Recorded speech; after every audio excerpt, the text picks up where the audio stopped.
चाणक्य नीति भाग 10। नंबर 1।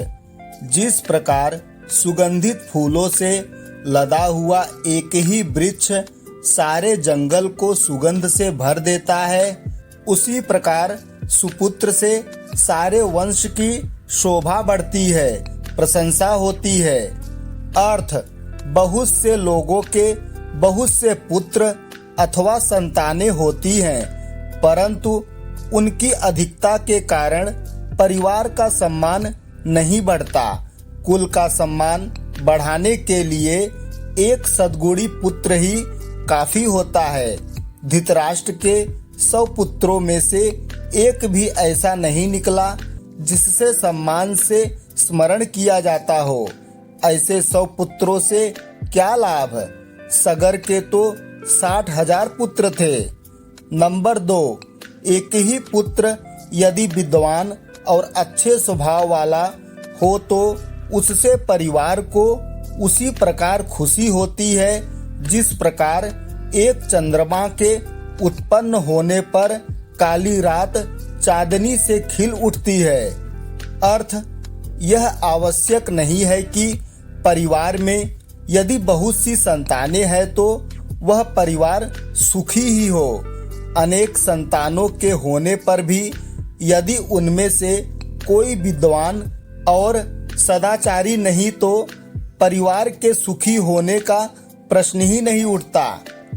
इसलिए आचार्य चाणक्य कहते हैं कि बहुत से मूर्ख पुत्रों और संतान की अपेक्षा एक ही विद्वान और सदाचारी पुत्र से परिवार को उसी प्रकार की प्रसन्नता मिलती है जैसे चांद के निकलने पर उसके प्रकाश से काली रात जगमगा उठती है। नंबर 3। दुख देने वाले, हृदय को जलाने वाले बहुत से पुत्रों के उत्पन्न होने से क्या लाभ है?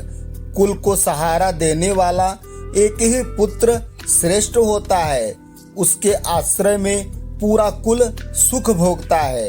अर्थ, ऐसे बहुत से पुत्रों से कोई लाभ नहीं जिनके कार्यों से परिवार को शोक का सामना करना पड़े, हृदय को दुख पहुँचे। ऐसे बहुत से पुत्रों की अपेक्षा परिवार को सहारा देने वाला एक ही पुत्र अधिक उपयोगी होता है, जिसके कारण परिवार को सुख प्राप्त होता है। नंबर 4। 5 वर्ष की आयु तक पुत्र से प्यार करना चाहिए। इसके बाद 10 वर्ष तक उसकी ताड़ना की जा सकती है और उसे दंड दिया जा सकता है, परंतु 16 वर्ष की आयु में पहुंचने पर उससे मित्र के समान व्यवहार करना चाहिए। अर्थ, विकासात्मक मनोविज्ञान का सूत्र है। यह श्लोक 5 वर्ष की आयु के बच्चे के साथ लाड़ दुलार करना चाहिए, क्योंकि इस समय वह सहज विकास से गुजर रहा होता है। अधिक लाड़ प्यार करने से बच्चा बिगड़ न जाए, इसलिए 10 वर्ष की आयु तक उसे दंड देने की बात कही गई है। उसे डराया धमकाया जा सकता है, परंतु 16 वर्ष की आयु तक पहुंचने पर उसके साथ इस प्रकार का व्यवहार नहीं किया जा सकता।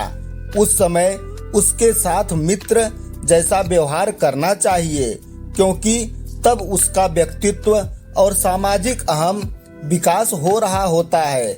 मित्रता का अर्थ है उसे यह महसूस कराना कि उसकी परिवार में महत्वपूर्ण भूमिका है। मित्र पर जैसे आप अपने विचारों को लादते नहीं हैं, वैसा ही आप अपनी संतान के साथ भी करें। यहाँ भी समझाने बुझाने में तर्क और व्यावहारिकता हो, न कि अहम की भावना। नंबर 5।